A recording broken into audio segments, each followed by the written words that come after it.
Greetings everybody and welcome back to Wager Talk TV. This is Pavlos to break down the match between France and Sweden on Tuesday, 5 p.m. Eastern. Before my breakdown, I want to invite you guys to go to my page at wt.buzz/pl. We priced down the World Cup All Access to $99. I got a 5% total loaded for Monday. I got a 4% parlay loaded for Tuesday. And just some quick maths here. If you buy these two packages alone, you already reached like $65, and getting another play, like another daily pass, is more than $100. So why not get the $99 all access pass and get all the plays for the rest of the tournament? I mean, that's just simple math right there. Now, I'm number 3 in the World Cup so far, plus 24 units. 6-0 in my 4% releases, haven't lost a best bet, a 4% best bet so far in the tournament. 14-3 in plays rated 3% or higher. Just 1-2 in my 5%, but we were quite unlucky in those totals. I think we go 2-2. Basically, we win our Monday max bet. So onwards to our free play. France versus Sweden, Tuesday 5 p.m. Eastern. France minus 850 to qualify.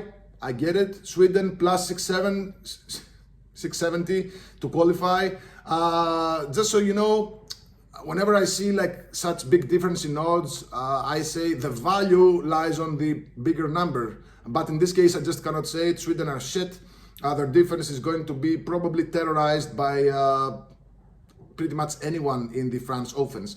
For 90 minutes regulation, basically, France money line minus 370, draw plus 530, Sweden plus 980 underdogs.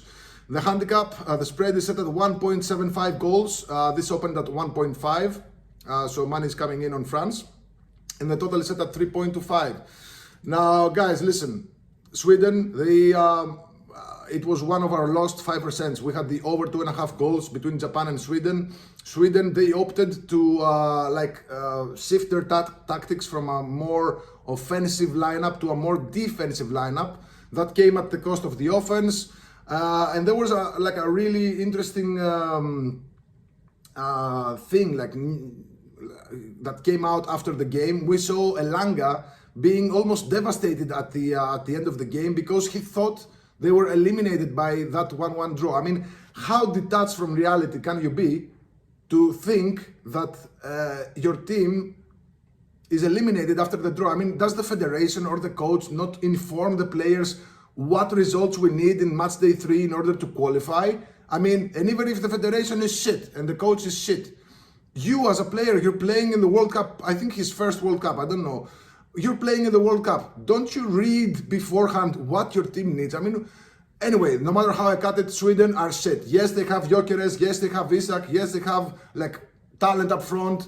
I'm not really sure what Coach Potter is gonna deploy here, if he's gonna stick with a more defensive approach that he had against Japan. But keep in mind that Japan really didn't put their foot on the brake in that game because they knew that a draw gets them through no matter what happens. So don't expect that from France. France, I mean, again, they have the most lethal offense in the tournament. And even if one of them is injured or another one starts, they got Barcola, Cherki, and Doué in the bench. I mean, this could be like legit starters in any team in the World Cup, right? So I think France win this, and they win this by a lot. So France minus 1.75.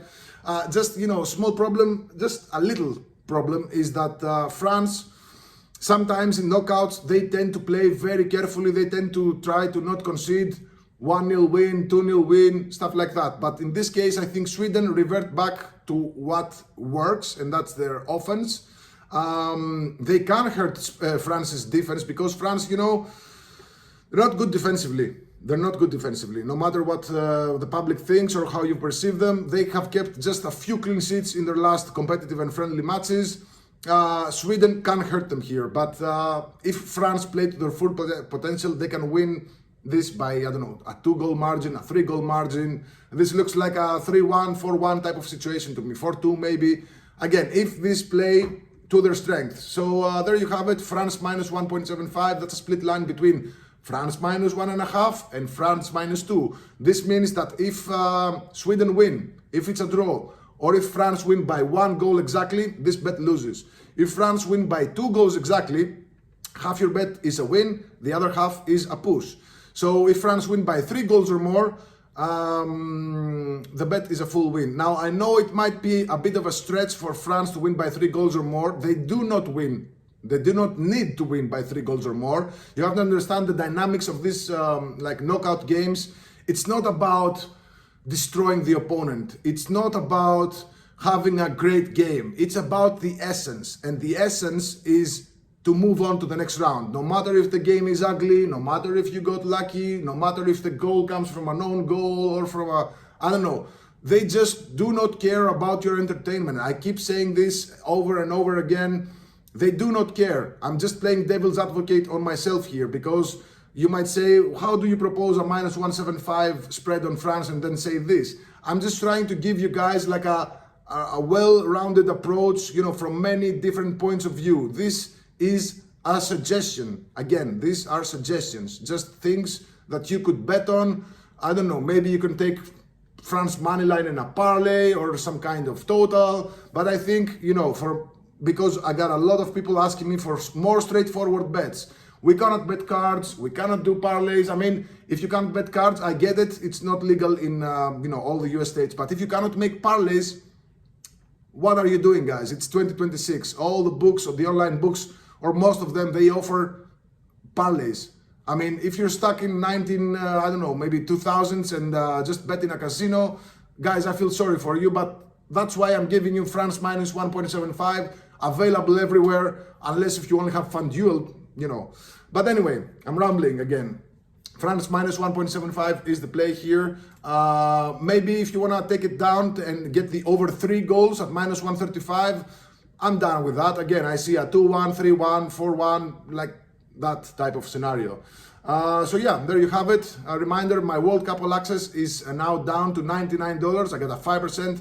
And 5% cost $39. I got one for Monday. It's a total.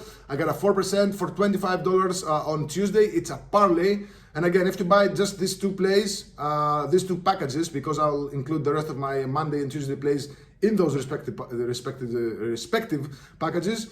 So if you buy these two packages, you're like to $65. Buy another one and you already spent more than the World Cup All Access, which also gives you like the rest of the tournament. So, I mean, it's pretty simple math there. Let me know in the comments below if you think France are cooking Sweden defense. If Sweden have any kind of shot here, I just don't think so.